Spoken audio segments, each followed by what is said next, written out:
सर्वमंगलमांगल्ये शिवे सर्वार्थसाधिके शरण्ये त्र्यंबके गौरी नारायणी नमोस्तुते। जय श्री राम। साथियों नमस्कार। साथियों, एस्ट्रोलॉजर जय किराय का यूट्यूब चैनल पर आपका स्वागत है। साथियों, यदि आप हमारे चैनल पर प्रथम बार उपस्थित हुए हैं अथवा वीडियो पहली बार देख रहे हैं, कृपया हमारे चैनल को सब्सक्राइब कर लें, बगल में बेल आइकन घंटी प्रेस कर लें, इससे आपको नई नई बातें समय से पता चलती रहे, आप उससे अवगत होते रहें। साथियों, मैं आपको अपने वीडियो के माध्यम से बताता रहता हूं कि कब बच्चा जो पैदा होगा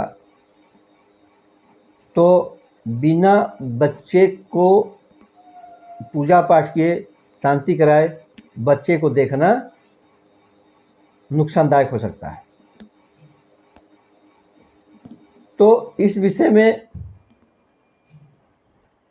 और वीडियो में चर्चा किया था। साथियों, जैसे कि जो लोग इन चीज़ों को नहीं मानते हैं, कहते रोज सब भगवान का दिन होते हैं। साथियों, अच्छे बुरे दिन सब होते हैं। दिन होती तो रात होती है, सुबह होता से शाम होती है, इतवार सोमवार मंगल होते हैं। हर दिनों के सबके अलग अलग मालिक होते हैं। अपने गुण स्वभाव कर्म के अनुसार उस दिन का वो फल देते हैं।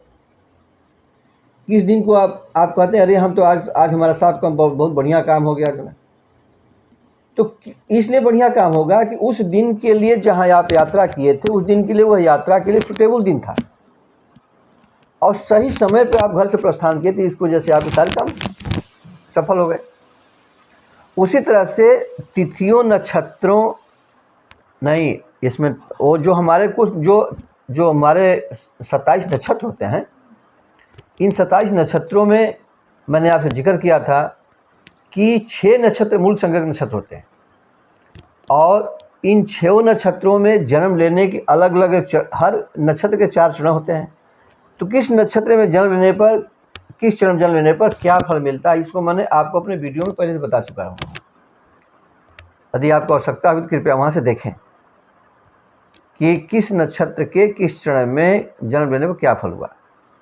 अब साथियों, हम जून के अंतर्गत जो हमारे गंडमूल नक्षत्र होंगे, मूल संग्रह नक्षत्र होंगे, वो कब से कब तक लागू हो आ रहे हैं और कब से उनका समय रहेगा, इस दौरान में जो बच्चा पैदा होगा तो वो मूल संग्रह माना जाएगा। तो मैं आपसे यह विवेचना कर रहा हूँ कि आप जो हम समय बताने जा रहे हैं, ये एक तरह से मानक समय है, स्टैंडर्ड टाइम के हिसाब से समय बता रहा हूँ। लेकिन आप जिस नगर में, जिस प्रदेश में, जहाँ जिस ज़िले में निवास कर रहे हैं, वहाँ के लोकल पंचांग के हिसाब से जो है आप उस अपने पंडित से पूछ लीजिएगा कि आप यह नक्षत्र इस ज़िले में कब से शुरू हो रहा है। यदि उस दिन उस समय में आपका मिड समय में, जैसे मैंने बताया कि 10:20 से कोई नक्षत्र प्रारंभ हो रहा है मूल संख्या का, तो आपका बच्चा भी उसी 10:20 अथवा 10:18 से 10:22 में हो रहा है या 2-4 मिनट इधर हो रहा है, तो निश्चित रूप से आप उसके समय को ज्ञात कर लें, क्योंकि हर नक्षत्र के जिलों में कि अलग प्रदेशों में उसके मान अलग अलग हो जाते हैं। इससे पंचांगों में अलग समय हो जाता है। दिल्ली में कुछ और होगा, दिल्ली के पंचांग में छपा हुआ कुछ और होगा और पटना में कुछ और होगा। तो आते हैं ये मूल विषय पर।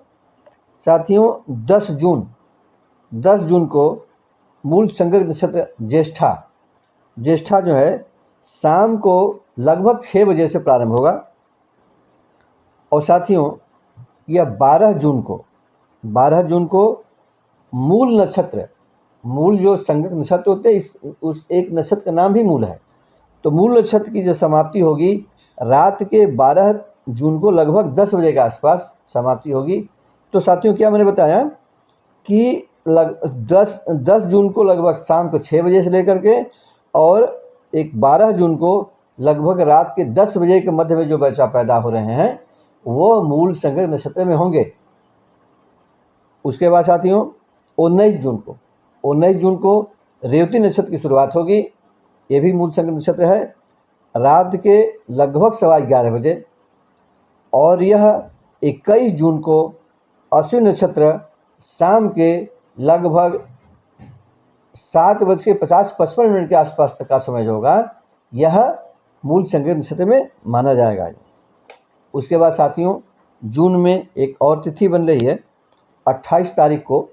ये अश्लेषा नक्षत्र, जो मूल संग्रह नक्षत्र होता है अश्लेषा, यह लगभग 6:30 बजे के आसपास शुरू होगा और 30 जून को दिन के 7:22 के आसपास तक का जो समय होगा, यह मघा नक्षत्र की समाप्ति पर यह मूल संग्रह नक्षत्र समाप्त होगा। तो इस तरह से साथियों आपने देखा कि ये 3 तिथियां मैंने बताई आपको। तो एक नक्षत्र जब शुरू होता है मूल संग्रह नक्षत्र का, तो उसके जो साथ का पार्टनर होता है, दोनों एक साथ रहते हैं, जोड़े में रहते हैं। यह शुरू हुआ आपका ज्येष्ठा से, तो मूल पर समाप्त हुआ। शुरू हुआ रेवती से, अश्विनी समाप्त हुआ। रेवती क्या हुआ, ये 27वां नक्षत्र अश्विनी मतलब सबसे लास्ट का नक्षत्र होता है और अश्विनी पहला होता है। तो 2 मूल संग्रह नक्षत्र एक साथ पड़ते हैं, इसलिए इनका ड्यूरेशन पीरियड इनका लंबा हो जाता है। तो साथियों इन समयों में जो हमने आपसे चर्चा किया है, पुनः मैं कहूँगा कि जब यदि बच्चा पैदा हो रहा है वह इस समय, तो आप लोकल पंचांग में इसकी गणना कर लीजिए कि वहाँ पर उस जगह पर जो है यह नक्षत्र कब शुरू हुआ है, कब समाप्त हो रहा है। यदि आप उस समय में बच्चा पैदा हुआ है तो आप विधिवत उसकी शांति करा लें। अब शांति कैसे कब करानी चाहिए साथियों, इसका नाम 27वां नक्षत्र इसे पड़ा हुआ ना, तो अगले महीने में, जैसे मान लीजिए कि आज 20 जून को 20 मई, आज मान लीजिए आज 20 मई को ये कोई नक्षत्र हमारा पड़ रहा है, तो एक महीने बाद यानी कि 27, जब जून जो पड़ेगा तो 27वें दिन, आज से 27वें 28वें दिन में यही नक्षत्र जो आज पड़ा हुआ वही घूम करके आएगा। इस 27वें 28वें दिन वह नक्षत्र पुनः उपस्थित हो जाता है। तो जब उस महीने में, अगले महीने, नेक्स्ट महीने में जब ये नक्षत्र जिसमें जन्म हुआ बच्चे का, वह नक्षत्र जब आवे तो उसी मूल नक्षत्र में उस बालक की विधिवत शांति करा देनी चाहिए। उसके बाद ही बच्चा को अपने पिता अपने गोद में ले, उसके लाड दुलार करे। इसके पहले ऐसा करने से कुछ न कुछ परेशानी होने लगती है। हर चरण के अलग अलग चरणों के, हर नक्षत्र के अलग अलग उसका विधान दिया हुआ है, किस में क्या होगा, किस में क्या परेशानी होगी, किस में क्या परेशानी होगी। इसको मैंने आपको अपने वीडियो में बता रखा है। तो आपने हमारे इस वीडियो को आपने शुरू से अंत तक देखा, इसके लिए आपको साधुवाद, धन्यवाद। मिलते हैं अगले वीडियो में नए विषय, तब तक के लिए नमस्कार। वीडियो देखने आपको बहुत बहुत धन्यवाद।